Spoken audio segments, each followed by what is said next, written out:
Hello friends, welcome है आपका मेरे चैनल यंगिस्तान वॉइस में। आज मैं फिर से आपके लिए एक नई कहानी लेकर प्रस्तुत हुई हूँ, जो कि महान लेखक अमृता प्रीतम द्वारा लिखी गई है। अमृता प्रीतम ने भारत विभाजन का दर्द सहा और बहुत करीब से महसूस किया था, इसलिए इनकी कहानियों में आप इस दर्द को महसूस कर सकते हैं। इनकी कहानियों में महिला पात्रों की पीड़ा और वैवाहिक जीवन के कटु अनुभवों का एहसास भी पाठक को सहज ही हो जाता है। इनकी कहानियाँ भारतीय समाज का जीता जागता दर्पण हैं और कहानी के पात्र पाठकों को अपने इर्द गिर्द ही नजर आते हैं। इसलिए लोकप्रियता के जिस शिखर को इन्होंने छुआ, वह केवल इन्हीं के वश की बात हो सकती है। अमृता प्रीतम पंजाबी के सबसे लोकप्रिय लेखकों में से एक थीं। अमृता प्रीतम को पंजाबी भाषा की पहली कवयित्री माना जाता है। उन्होंने 100 से अधिक पुस्तकें लिखी, जिनमें सबसे अधिक चर्चित उनकी आत्मकथा रसीदी टिकट रही। पद्म विभूषण व साहित्य अकादमी पुरस्कार समेत उन्हें अनेक सम्मान प्राप्त हुए। उनकी कहानी बृहस्पतिवार का व्रत बहुत ही प्रसिद्ध कहानी है। आइए उसको शुरू करते हैं। आज बृहस्पतिवार था, इसलिए पूजा को आज काम पर नहीं जाना था। बच्चे के जागने की आवाज़ से पूजा जल्दी से चारपाई से उठी और उसने बच्चे को पालने में से उठाकर अपनी अलसाई सी छाती से लगा लिया। मन्नू देवता, आज रोना नहीं, आज हम दोनों सारा दिन बहुत सी बातें करेंगे। सारा दिन, यह सारा दिन पूजा को हफ्ते में एक बार नसीब होता था। इस दिन वह मन्नू को अपने हाथों से नहलाती थी, सजाती थी, खिलाती थी और उसे कंधे पर बिठाकर आसपास के किसी बगीचे में ले जाती थी। यह दिन आया का नहीं, माँ का दिन होता था। आज भी पूजा ने बच्चे को नहला धुलाकर और दूध पिलाकर जब चाबी वाले खिलौने उसके सामने रख दिए, तो बच्चे की किलकारियों से उसका रोम रोम पुलकित हो गया। चैत्र मास के प्रारंभिक दिन थे। हवा में एक स्वाभाविक खुशबू थी और आज पूजा की आत्मा में भी एक स्वाभाविक ममता झलक रही थी। बच्चा खेलते खेलते थककर टांगों पर सिर रखकर ऊँघने लगा, तो उसे उठाकर गोदी में डालते हुए वह लोरियों जैसी बातें करने लगी। मेरे मन्नू देवता को फिर नींद आ गई। मेरा नन्हा सा देवता बस थोड़ा सा भोग लगाया और फिर सो गया।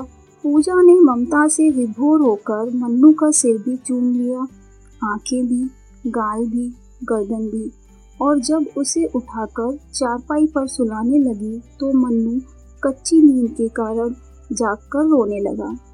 पूजा ने उसे उठाकर फिर कंधे से लगा लिया और दुलारने लगी। मैं कहीं नहीं जा रही मन्नू, आज मैं कहीं नहीं जाऊंगी।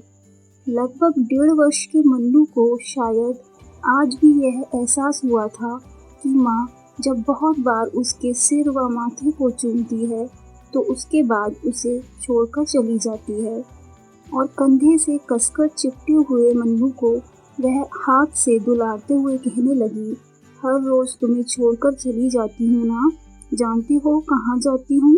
मैं जंगल में से फूल तोड़ने नहीं जाऊंगी तो अपने देवता की पूजा कैसे करूंगी?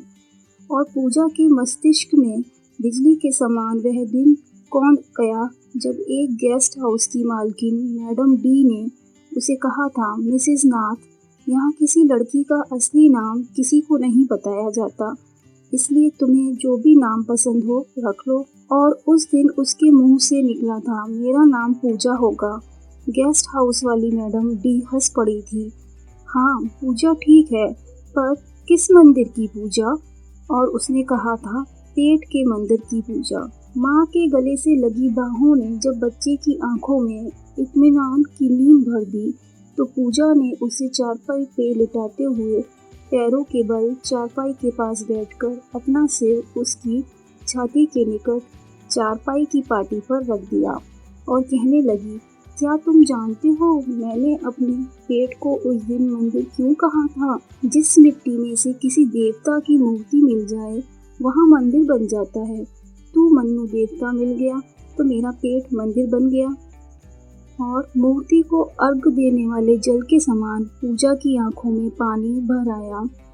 मन्नू, मैं तुम्हारे लिए फूल चुनने जंगल में जाती हूँ। बहुत बड़ा जंगल है, बहुत भयानक, चीतों से भरा हुआ, भेड़ियों से भरा हुआ, सांपों से भरा हुआ।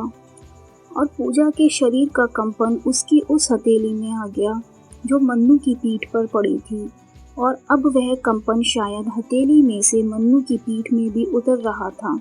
उसने सोचा, मन्नू जब बड़ा हो जाएगा, जंगल का अर्थ जान लेगा तो माँ से बहुत नफरत करेगा।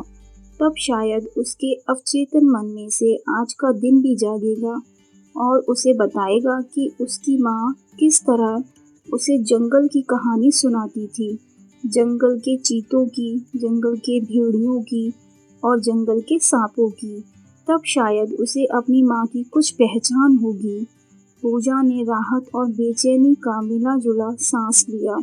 उसे अनुभव हुआ जैसे उसने अपने पुत्र के अवचेतन मन में अपने दर्द के एक कण को अमानत की तरह रख दिया था। पूजा ने उठकर अपने लिए चाय का एक गिलास बनाया और कमरे में लौटते हुए कमरे की दीवारों को ऐसे देखने लगी जैसे वह उसके व उसके बेटों के चारों ओर बनी हुई किसी की बहुत ही प्यारी बाहें हों, जिसमें वह सुरक्षित है।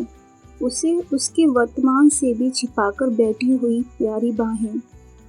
पूजा ने एक नज़र कमरे के उस दरवाजे की तरफ देखा जिसके बाहर उसका वर्तमान बड़ी दूर तक फैला हुआ नजर आ रहा था। शहर के कितने ही गेस्ट हाउस, एक्सपोर्ट के कितने ही कारखाने, एयरलाइंस के कितने ही दफ्तर और साधारण कितने ही कमरे थे जिनमें उसके वर्तमान का एक एक टुकड़ा बिखरा पड़ा हुआ था। परंतु आज बृहस्पतिवार था जिसने उसके व उसके वर्तमान के बीच में एक दरवाज़ा बंद कर लिया था। तो ये थी आज की कहानी। आपको आज की कहानी कैसी लगी फ्रेंड्स, कमेंट करके ज़रूर बताएं। और ऐसी ही कहानियाँ सुनने के लिए हमारे चैनल को सब्सक्राइब करें, बेल आइकन को हिट कर दें। जय हिंद।